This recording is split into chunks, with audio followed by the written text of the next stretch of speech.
میرے دوستو بزرگوں عزیزو، کافر اور مسلمان کی زندگی میں فرق صرف ذکر کا ہے۔ اللہ وبرکاتہ۔ اس فرق بیان صرف کو پوری ذکر امت کا تک ہے۔ پہنچانے کے لیے کافر کی ہمارے ساتھ زندگی معاونت 100% کریں غفلت اور والی ہمارے ہے، چینل کو مسلمان سبسکرائب کی کریں۔ زندگی جزاک 100% اللہ خیر۔ ذکر والی ہے۔ ذاکر صرف وہ نہیں جو صبح شام ایک تصویر پڑھ لے، بلکہ صبح سے لے کر شام تک اللہ رب العزت ہم سے محمد صلی اللہ علیہ وسلم کے طریقے پر جو کچھ چاہتے ہیں اس سب کو قولاً عملاً کرنا ذکر ہے۔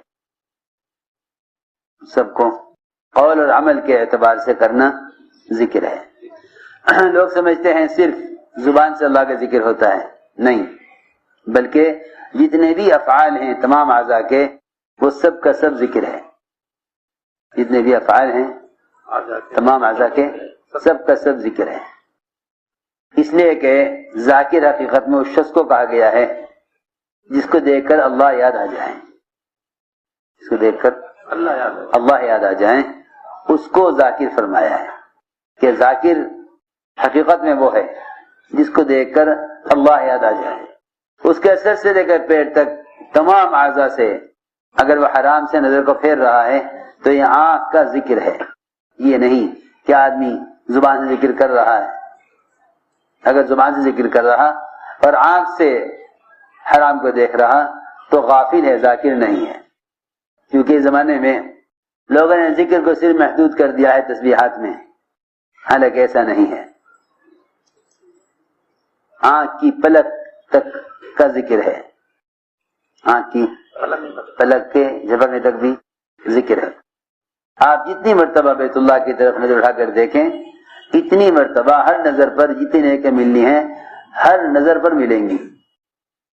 نامحرم سے نظر پھیر لیں تو یہ آنکھ کا ذکر ہے، کان کو غیبت سے روک لیں تو کانوں کا ذکر ہے، زبان کو غیبت سے جھوٹ سے روکے رکھیں تو یہ زبان کا ذکر ہے۔ صرف زبان سے اللہ کا ذکر کرنا ہی ذکر نہیں، بلکہ اپنی زبان کو حرام سے روک کر رکھنا بھی ذکر ہے۔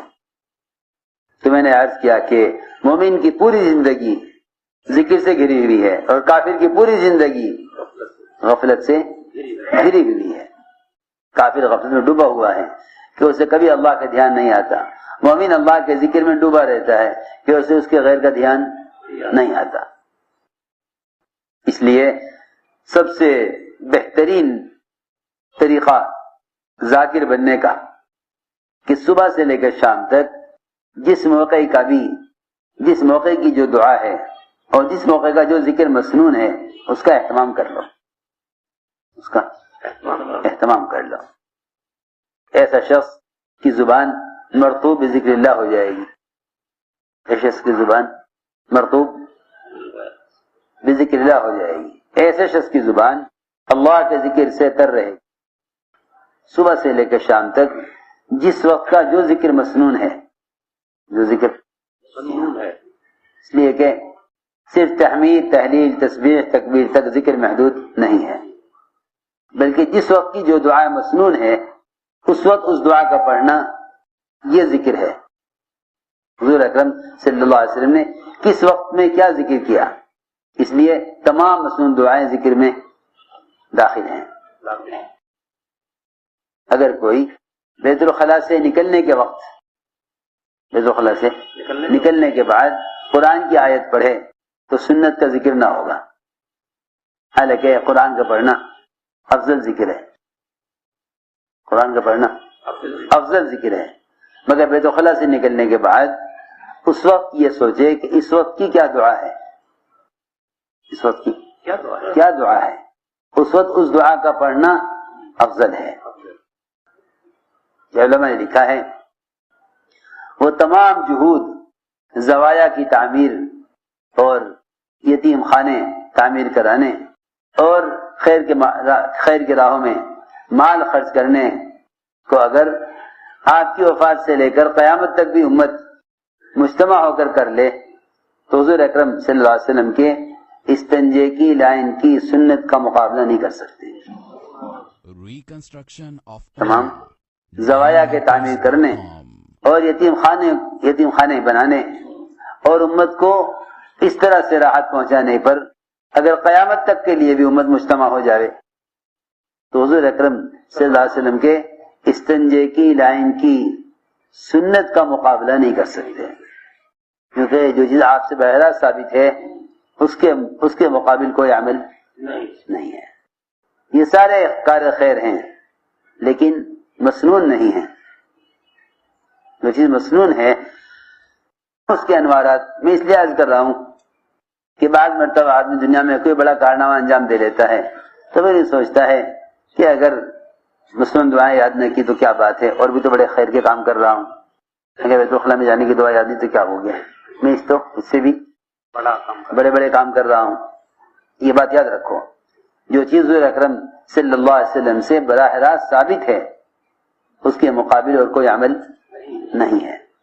اس لیے میں نے عرض کیا کہ ذکر یہ بنے گا، اس وقت کا ذکر کیا ہے کہ بیت الخلاء سے نکلنے کے وقت کی دعا پڑھو، بیت الخلاء میں جانے سے پہلے داخل ہونے کی دعا پڑھو، مسجد سے نکلنے کے وقت کیا ذکر ہے، مسجد میں داخل ہونے کے وقت کیا ذکر ہے، نئے چاند دیکھنے کا کیا ذکر ہے، آندھی چلے تو کیا ذکر ہے، صبح سے لے کے شام تک کائنات زمین آسمان کے درمیان جو بھی بات پیش آئے گی اس سے متعلق آپ نے ذکر بتا دیا ہے، لیکن لوگ جانتے ہی نہیں۔ میں کیا بتاؤں آپ حضرات کو، امت نے مسنون دعاؤں میں سے صرف اپنی دنیاوی حاجتوں سے متعلق دعائیں چھانٹ لی ہیں، باقی سارا دعاؤں کا ذخیرہ چھوڑ دیا۔ جن تمام دعاؤں سے ہر لمحہ برکتیں اور خیریں نازل ہوتی، ان سب کو چھوڑ کر صرف اپنی دنیاوی حاجت سے متعلق دعائیں یاد کی ہوئی ہیں۔ اس میں کوئی شک نہیں کہ جوتے کا تسمہ بھی ٹوٹ جاوے تو ہم اللہ سے مانگیں، اس میں کوئی شک نہیں۔ اس کا مطلب یہ نہیں کہ ہم حضور اکرم صلی اللہ علیہ وسلم کی وہ دعائیں جو مختلف افعال، مختلف اعمال اور آخرت سے متعلق ہیں ان کو بھلا دیں۔ اس لیے میں نے عرض کیا کہ صبح سے لے کر شام تک جس وقت کا بھی جو ذکر ہے اور جس موقع کا ذکر ہے، بازار میں کیا ذکر ہو، بیت الخلاء جا رہے کیا ذکر ہو، ہر موقع کی مسنون دعائیں یاد کرو اور ہر موقع پر اس دعا کو پڑھو۔ صبح اور شام کے اذکار بیان کرتے ہیں بنو ہاشم کے ایک آزاد کردہ غلام، ان کی والدہ نے ان سے بیان کیا کہ ان کی والدہ حضور اکرم صلی اللہ علیہ وسلم کی صاحبزادیوں میں سے کسی صاحبزادی کی خدمت کیا کرتی تھی، تو انہوں نے اپنی خادمہ سے بیان کیا، کیونکہ پہلے زمانے میں خدمت دینے والوں کو علم دیا جاتا تھا، خدمت کرنے والوں کو علم سکھلایا جاتا تھا، تو آپ کی صاحبزادی نے اپنی خادمہ کو بتلایا کہ حضور اکرم صلی اللہ علیہ وسلم اپنی بیٹی کو سکھلایا کرتے تھے، اے میری بیٹیا صبح کو کہا کر سبحان اللہ وبحمدہ ولا قوت الا باللہ ما شاء اللہ کان وما لم یشاء لم یکن اعلم ان اللہ علی کل شیء قدیر وان اللہ قد احاط بکل شیء علما۔ آپ نے فرمایا کہ جو یہ کلمات صبح کہہ لے گا وہ شام تک ہر قسم کے حادثے سے، ہر قسم کی ناگواری سے محفوظ رہے گا، جو ان کلمات کو شام کو کہہ لے گا وہ صبح تک محفوظ کر دیا جائے گا۔ ابو درداء رضی اللہ عنہ کے کلمات کہے صبح کو، لوگ آ کے کہتے رہے مکان جل گیا، وہ ماننے کو تیار نہ ہو، کبھی کیسے مصیبت آ گئی مکان پہ جب دعا پڑھے ہوئے ہوں۔ فرمایا کہ جو شخص، ابو درداء فرماتے ہیں کہ جس شخص نے صبح اور شام حسبی اللہ لا الہ الا ہو علیہ توکلت وهو رب العرش العظیم، حسبی اللہ لا الہ الا ہو علیہ توکلت وهو رب العرش العظیم 7 مرتبہ اس نے کلمات کہہ لیے صبح، اللہ رب العزت اس کو ہر ناگواری سے، ہر مشکل کام سے اللہ رب العزت کی کفایت کریں گے۔ یہ ان کلمات کو سمجھ کر کہہ رہا ہو یا بغیر سمجھے، ان کلمات کو دھیان دے کر کہہ رہا ہو یا بغیر دھیان کے، اللہ رب العزت اس کو اس کے ہر کام میں اور ہر مشکل مسئلے میں اس کی کفایت کریں گے۔ بازار کا ذکر اور غفلت کے مواقع میں ذکر، غفلت کے مواقع میں ذکر، اصل غفلت کے مواقع میں ذکر کرنا ہے تاکہ غفلت کے مواقع کے اثرات سے محفوظ رہے۔ لوگ ذکر کر لیتے ہیں تنہائی میں، اور گناہوں کے ماحول میں اللہ کو یاد نہیں رکھتے. حالانکہ اصل ذکر ہے غفلت کے مواقع میں ذکر کرنا. وہاں ذکر کیا جاتا ہے دفاع کے لیے, یہاں ذکر کیا جاتا ہے دفاع کے لیے, اور تنہائی میں ذکر کیا جاتا ہے اللہ کے قرب کے لیے. برے ماحول میں اللہ کو یاد رکھو تاکہ اس ماحول کے اثر سے بچو.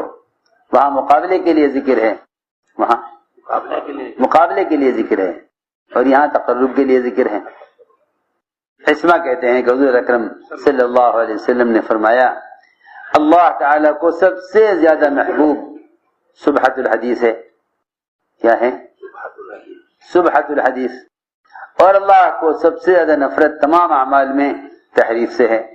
ہم نے عرض کیا رسول اللہ یہ سبحۃ الحدیث کیا ہے؟ سبحۃ الحدیث کیا ہے؟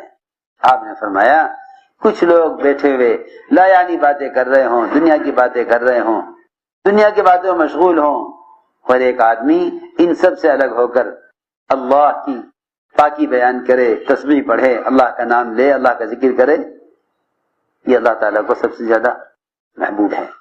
یہ نہیں ارے میاں اس وقت ذکر چھوڑ دو, آ جاؤ ہمارے ساتھ لا یعنی کر لو, ہم اس وقت بات کر رہے ہیں, تم ذکر کرنے بیٹھ گئے. ہاں وہ بتاؤں کیا بات ہے؟ شیطان یہ کہے گا کہ دیکھو اس وقت ذکر نہ کرو ورنہ یہ لوگ تمہیں ریاکار کہیں گے. ذکر سے روکنے کے لیے اللہ اکبر, شیطان ذکر سے روکنے کے لیے ریا سے ڈراتا ہے.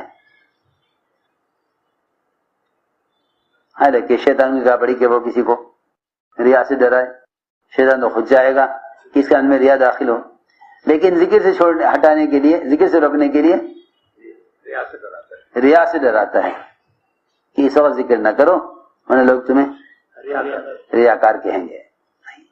وہ آدمی ریاکار نہیں جو دکھانے کے لیے عمل کرے, ریاکار وہ ہے جو لوگوں کو خوش کرنے کے لیے عمل کرے. اس لیے عمل کر رہا ہے ذکر کا تاکہ لوگ میرے عمل سے عمل پر آویں. یہ تو عین دعوت ہے. اس لیے عمل کرو کہ لوگ تمہارے عمل سے عمل پر آئیں, عین دعوت ہے. ہم نے عرض کیا کہ یا رسول اللہ یہ سبحۃ الحدیث کیا ہے؟ فرمایا کہ لوگ بیٹھے دنیا کی باتیں کر رہے ہوں اور ایک آدمی کہے کہ میں تو الگ ہو کر اللہ کی تسبیح بیان کروں گا. ہم نے عرض کیا یا رسول اللہ تحریف کیا ہے؟ تحریف کیا ہے؟ فرمایا تحریف یہ ہے کہ کچھ لوگ ہیں جو اچھے حال میں ہیں, ٹھیک ٹھاک ہیں, دنیا میں اچھا گزارا کر رہے ہیں, ان کا پڑوسی یا ان کا ساتھی ان سے پوچھتا ہے کہ ہاں بھائی تمہارا گزر بسر کیسا چل رہا ہے؟ تو وہ یہ کہیں کہ ہم تو بڑے حالات میں ہیں, بڑے پریشان ہیں. تو اللہ کو سب سے زیادہ نفرت ایسے آدمی سے ہے, سب سے زیادہ نفرت ایسے شخص سے ہے کہ لوگ اس سے اس کا حال پوچھیں تو وہ یہ کہے کہ ہم تو بڑے برے حال میں ہیں. اور واقعی ابراہیم علیہ السلام نے اسی لیے کہہ دیا تھا اپنی بہو سے کہ بیٹا آئے گا شکار سے واپس تو کہہ دینا کہ اپنے گھر کی چوکھٹ بدل دے, بیوی کو طلاق دے دے. کیونکہ بیوی سے پوچھا تھا حال, بہو سے پوچھا تھا ہاں کیا حال چال ہیں, اس نے یہ کہا تھا کہ بہت برے حالات ہیں, بڑی تنگی میں ہیں, بڑے پریشان ہیں. تو میں چلو وہ اسماعیل آئے گا اس سے کہہ دینا کہ تمہارا باپ کہہ گیا ہے گھر کی چوکھٹ بدل دو. پر بدل طلاق دے دی اس کو, جاؤ تمہاری چھٹی. کیوں کہ وہ تمہیں طلاق دینے کے لیے کہہ گئے. کیا بات پیش آ گئی تھی کہ مجھ سے پوچھے تھے کیسا گزر بسر ہے, میں نے کہہ دیا تھا کہ برا حال ہے, تو جاؤ تمہیں طلاق. دوسری شادی کر لی. پھر آئے ابراہیم علیہ السلام, پھر پوچھا کہ اسماعیل کہاں کی شکار پر گئے ہوئے ہیں, گزر بسر کیسا ہے؟ کہ بہت اچھا ہے, اللہ کا شکر, اللہ اس حال میں رکھے. حالانکہ وہاں گزر بسر کے لیے کچھ تھا, جہاں کچھ نہیں تھا گزر بسر کے لیے. کہ اللہ کا شکر ہے, اللہ اس حال میں رکھے. فرمایا اچھا اب بیٹا آئے گا اس سے کہہ دینا گھر کی چوکھٹ کو باقی رکھے. یہ تھی بات کہ پڑوسی پوچھے ہاں بھائی کیسا گزر بسر, تو کیا بھائی بہت برے حال میں ہیں.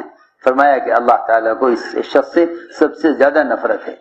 ابو ادریس خولانی کہتے ہیں کہ معاذ رضی اللہ تعالیٰ عنہ نے فرمایا کہ تمہیں اگر ایسے لوگوں کے ساتھ بیٹھنا ہی پڑ جاوے کہ جو دنیا کی باتوں میں مشغول ہیں, تو یہ تم دیکھو کہ وہ غفلت میں ہیں, دنیا کی باتوں میں ہیں, تو تم اپنے رب کی طرف پوری طرح متوجہ ہو جاؤ, اپنے رب کے ذکر میں مشغول ہو جاؤ. اور یہ کہا کرتے تھے صحابہ کہ دعا کی قبولیت کی نشانی یہ ہے کہ جب تم دیکھو کہ لوگ غافل ہیں دنیا کی باتوں میں تو تم اپنے رب کی طرف متوجہ ہو جاؤ. ابو قلابہ کہتے ہیں کہ دو آدمی بازار میں ملے, بازار بڑی غفلت کی جگہ ہے, وہاں سب سے زیادہ ذکر کی ضرورت ہے. تو بازار میں ملاقات ہوئی دو آدمیوں کی, ایک نے کہا دوسرے سے, بازار میں ایک نے کہا دوسرے سے ارے اللہ سے استغفار کریں, اللہ سے استغفار کریں, یہ استغفار کا وقت ہے, کیونکہ لوگ بازار میں غفلت میں ہیں, خرید و فروخت میں غفلت میں, ہم استغفار کریں. چنانچہ اس نے ایک آدمی کو پکڑا اپنے ساتھ اور استغفار کرنے لگے. چنانچہ ان میں سے ایک کا انتقال ہو گیا, کچھ دن بعد ایک کا انتقال ہو گیا. اس کے مرنے کے بعد دوسرے نے اس کو خواب میں دیکھا تو مرنے والے نے کہا کہ ارے تمہیں معلوم بھی ہے میرے ساتھ کیا ہوا, اللہ نے میری مغفرت کر دی اس دن بازار میں استغفار کرنے کی وجہ سے.